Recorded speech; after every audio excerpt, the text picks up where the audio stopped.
Hello everyone, welcome to my channel HD Orion. We are studying accountancy for class 12th from T.S. Gerwal's textbook 2022 edition. Chapter 7, Death of a Partner. And in this video we will study determination of amount payable to executors of a deceased partner. So let us see some questions from the textbook.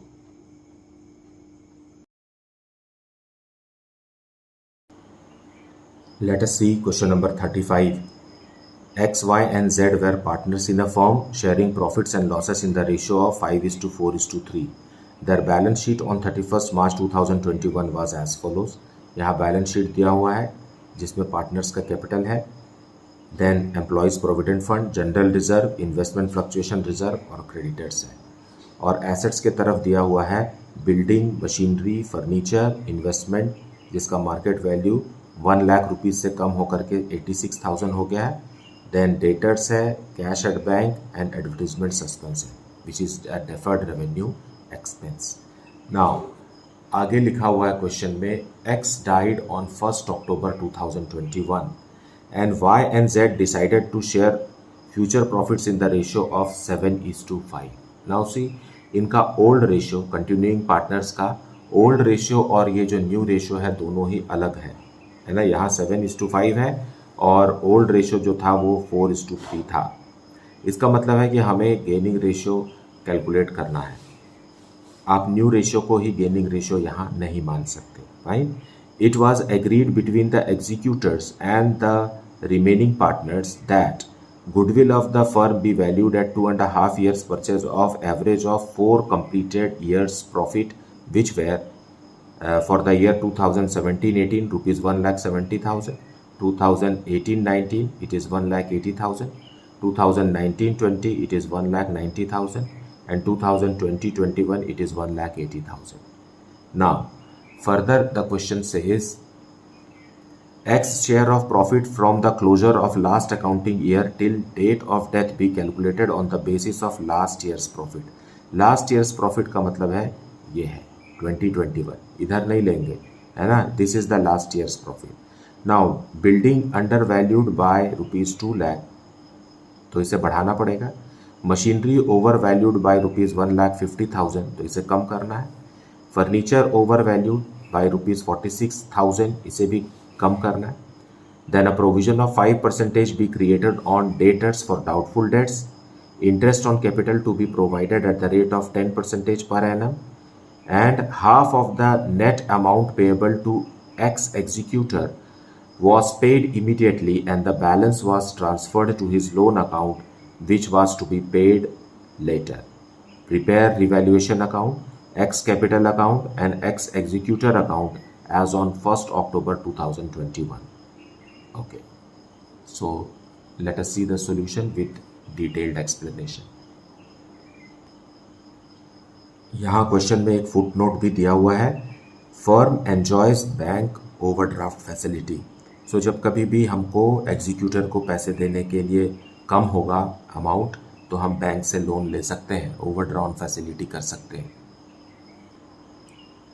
So now in solution 35 we have to prepare revaluation account. जैसा कि question में कहा है point 3 में है building is over under valued. Building under valued है तो उसे हमें बढ़ाना पड़ेगा. तो by building it is under valued by rupees 2 lakh है ना. तो ये क्या है, इंक्रीज इन एसेट या डिक्रीज इन लाइबिलिटीज़ को हम क्रेडिट साइड लिखते हैं. और फिर डेबिट में हमें लिखा हुआ है क्वेश्चन में कि मशीन ओवर वैल्यूड है और फर्नीचर भी ओवर वैल्यूड है. सो दोनों को हम कम करेंगे. टू मशीन 1,50,000 रुपीज़ से ज़्यादा लिखा हुआ था बैलेंस शीट में. और फर्नीचर भी ज़्यादा लिखा हुआ है 46,000 रुपीज़ से. और हमें provision for bad and doubtful debts भी बनाना है.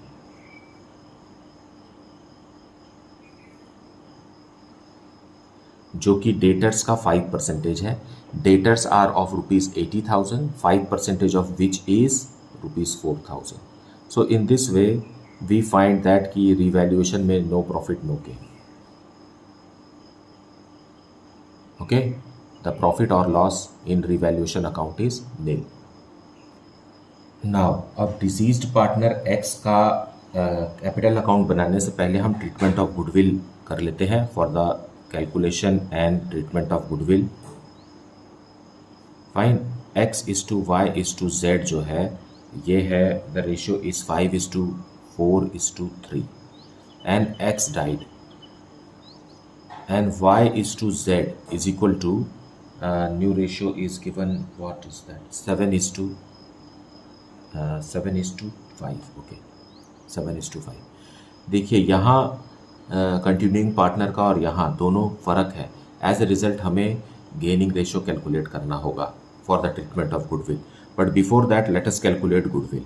सो गुडविल के लिए हमें 4 years का प्रॉफिट दिया हुआ है, 1,70,000, 1,80,000 and 1,90,000 and again 1,80,000. Grand total of which is rupees 7,20,000. Now average profit we will calculate 7,20,000 divided by 4 क्योंकि ये 4 साल है and it is coming around coming to be 1,80,000. Now ये हो गया. अब goodwill is equal to goodwill of the firm is equal to 1,80,000 multiplied by 2.5 years purchase, जैसा कि क्वेश्चन में लिखा हुआ है. तो यह आ गया ₹4,50,000. ये फर्म का गुडविल हो गया. Now X goodwill is equal to how much, ₹4,50,000 into 5/12, fine, which is coming to be ₹1,87,500. ये 1,87,500 को y और z बेयर करेंगे गेनिंग रेशियो में. So let us calculate the gaining ratio for the continuing partners. Fine, so gaining ratio is equal to new ratio minus old ratio. So for the partner y का है 7/12 minus 4/12. Right, यहाँ देखिए 7/12 और यहाँ 4/12.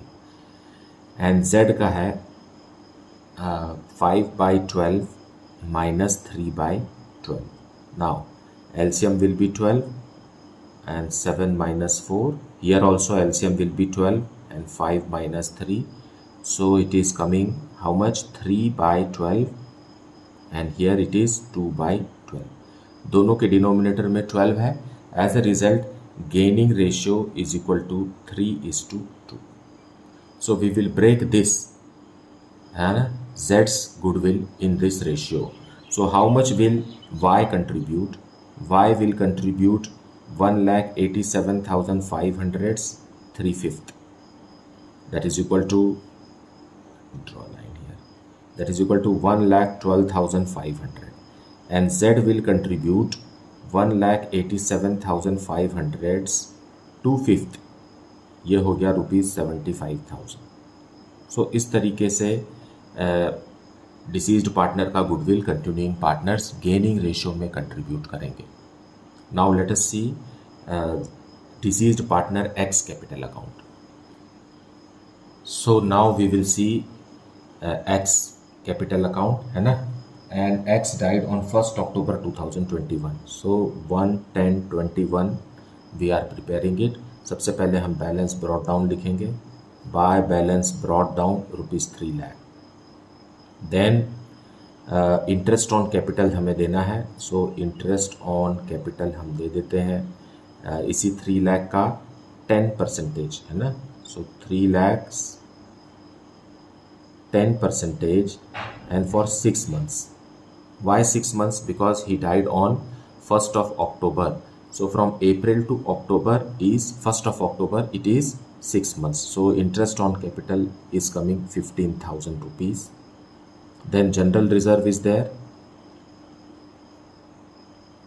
General reserve में उसका portion रहेगा 15,000, है ना, 5/12 से मल्टीप्लाई करना है. And then investment fluctuation reserve यहाँ हमें नहीं लिखना है क्योंकि 14,000 रुपीज़ से इन्वेस्टमेंट्स की कीमत कम हो गई है और इन्वेस्टमेंट फ्लक्चुएशन रिजर्व वहीं यूज़ हो गया है. एज ए रिजल्ट कुछ बचा नहीं है इन्वेस्टमेंट फ्लक्चुएशन रिजर्व में, हमें कुछ लिखने की ज़रूरत नहीं है।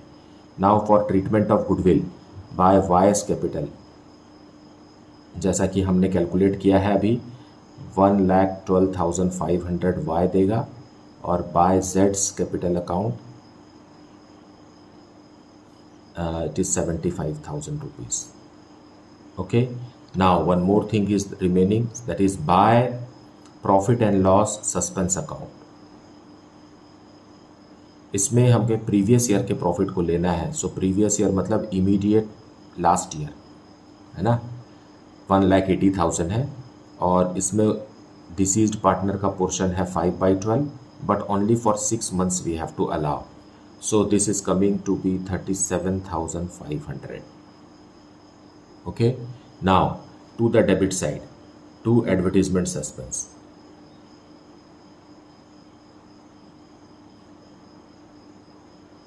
एडवर्टीजमेंट सस्पेंस में 5/12 कितना होगा, ₹50,000 होगा, है ना। सो एक्स का पोर्शन है 5/12, तो हम यहाँ जनरल रिजर्व को भी और एडवर्टीजमेंट सस्पेंस को भी 5/12 से मल्टीप्लाई करके अमाउंट लाए हैं। फाइन, नाउ अब जो अमाउंट बचेगा that will be transferred to X executor.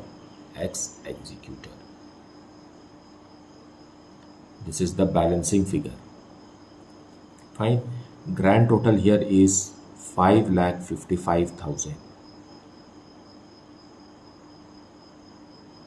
and the balancing amount is ₹5,05,000।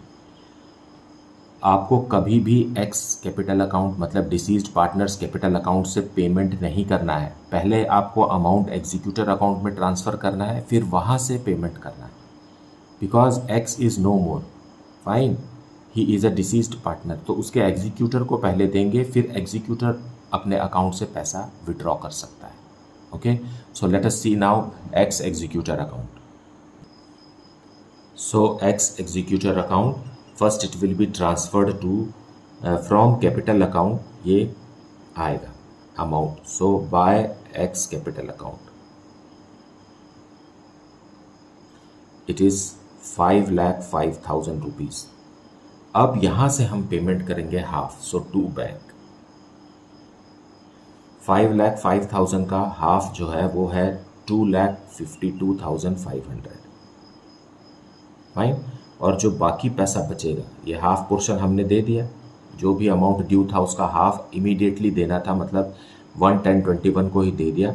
अब बाकी बचा हुआ है फर्म के पास, वो कभी फ्यूचर डेट में उसे पेमेंट करेगा, जिसके बारे में क्वेश्चन में हमें जिक्र नहीं है। सो हम इसे to X executor's loan account में ट्रांसफ़र कर देंगे।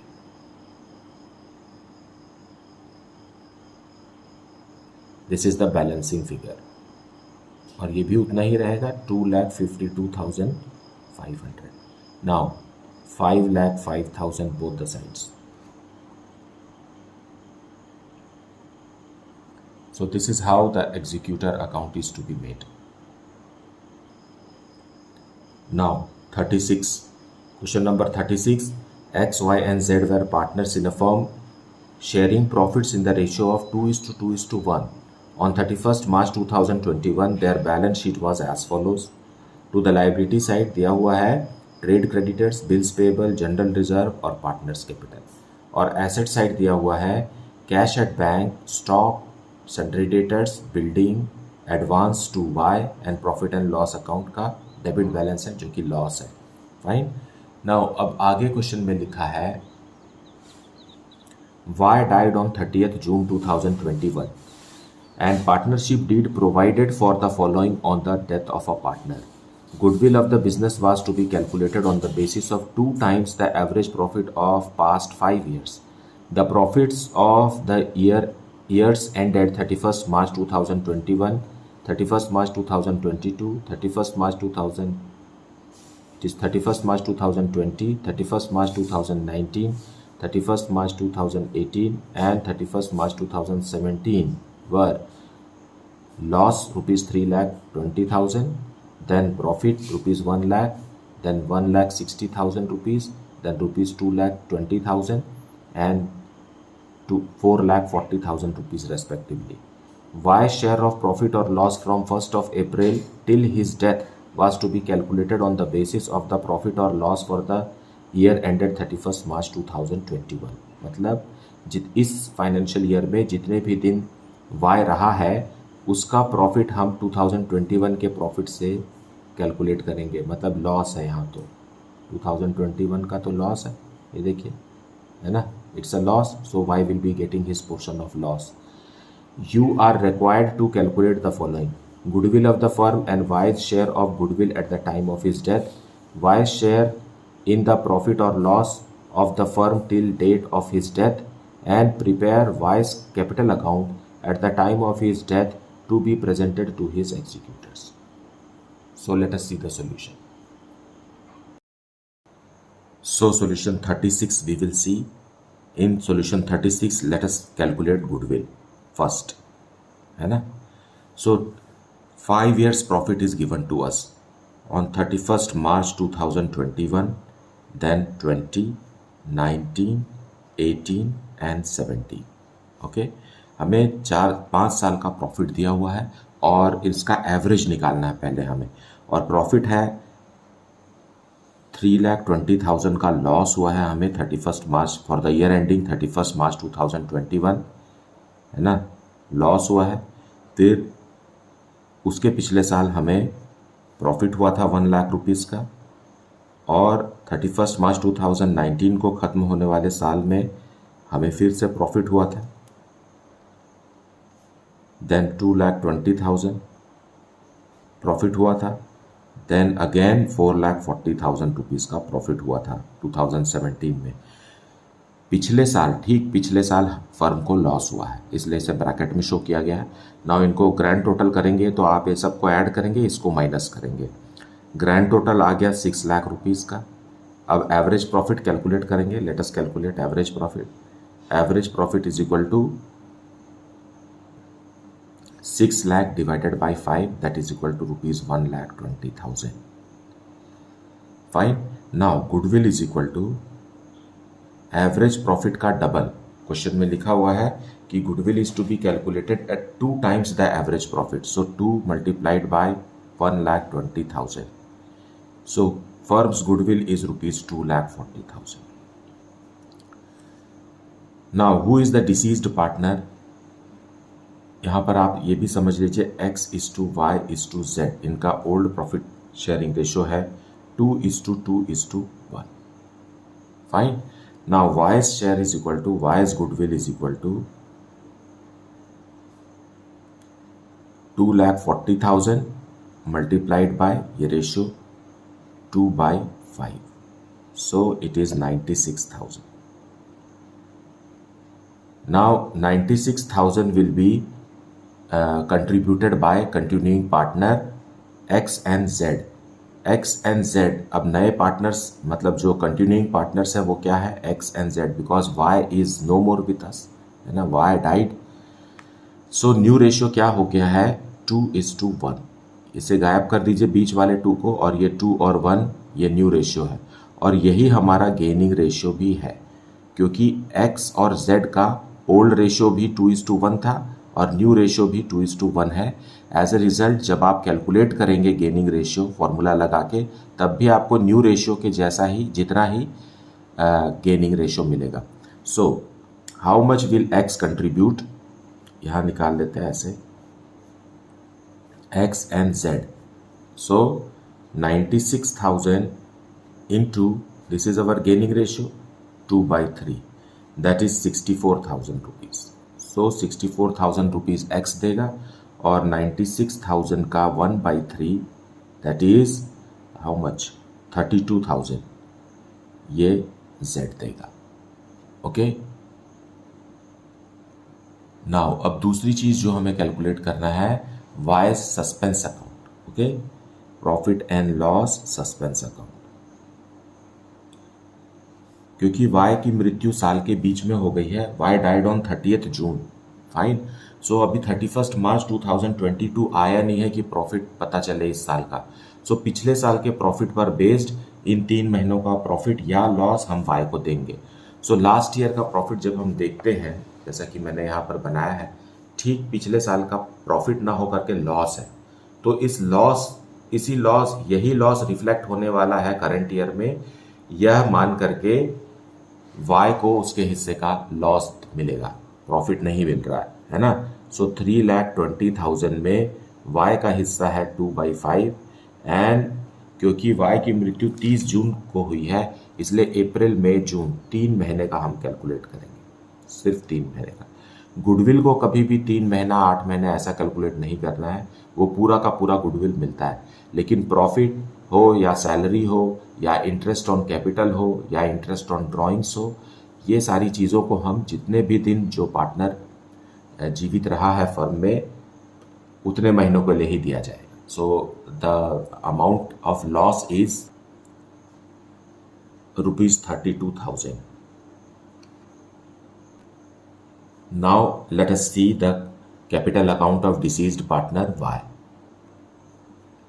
सबसे पहले हम Y का ओपनिंग बैलेंस लिखेंगे कैपिटल अकाउंट का, जो कि बैलेंस शीट के लाइबिलिटीज की तरफ दिया हुआ है। Bye balance brought down it is 7 lakh. Fine.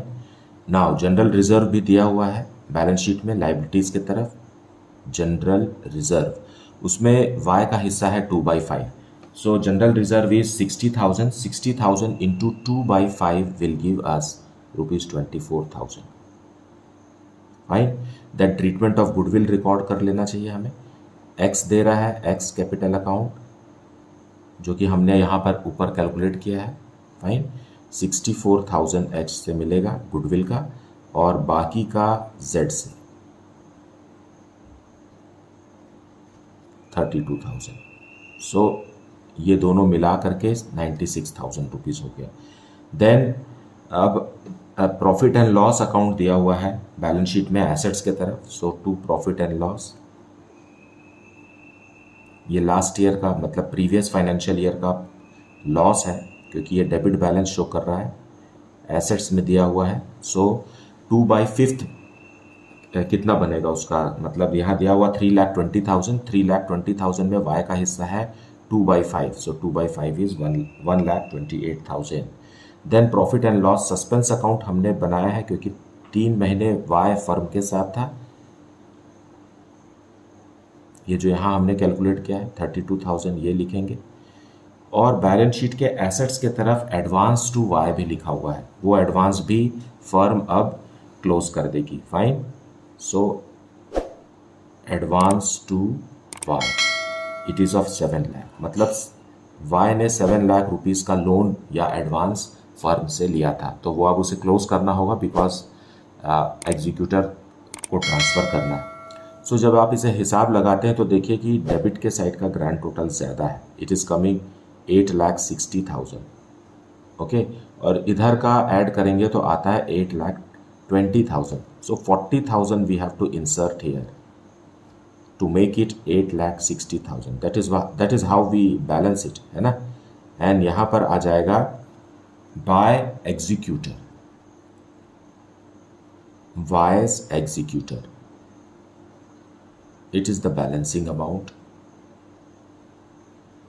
सो जरूरी नहीं है कि रिटायर्ड पार्टनर या डिसीज्ड पार्टनर का फर्म को पैसा देना हो, कई बार उनसे पैसा लेना भी बनता है। अब देखिए यहाँ 40,000 रुपीज़ जो है एग्जीक्यूटर को फर्म को देना पड़ेगा, है ना। So it is something that wise executor has to face. Fine. अभी तक हमने जो भी क्वेश्चन बनाया था उसमें एग्जीक्यूटर अकाउंट डेबिट के साइड आता था, इसका मतलब है कि फर्म एग्जीक्यूटर को इतना अमाउंट देगी। लेकिन यहाँ पर केस उल्टा है, यहाँ बैलेंसिंग अमाउंट जो है वो कैपिटल अकाउंट के क्रेडिट साइड आया है। इसका मतलब है कि फर्म रिसीव करेगी एग्जीक्यूटर से इस केस में 40,000 रुपीज़। सो मुझे उम्मीद है कि आपने वीडियो को अच्छे से देखा है, एक्सप्लेनेशन को भी अच्छे से सुना है और आपको कॉन्सेप्ट भी अच्छे से समझ में आ गया है। फाइन। इसके बावजूद भी अगर आपको कुछ डाउट है then please put it in the comment section. Thank you so much for liking, subscribing and sharing the channel. And if you have not yet, then please do like, subscribe and share it. Thank you so much for watching.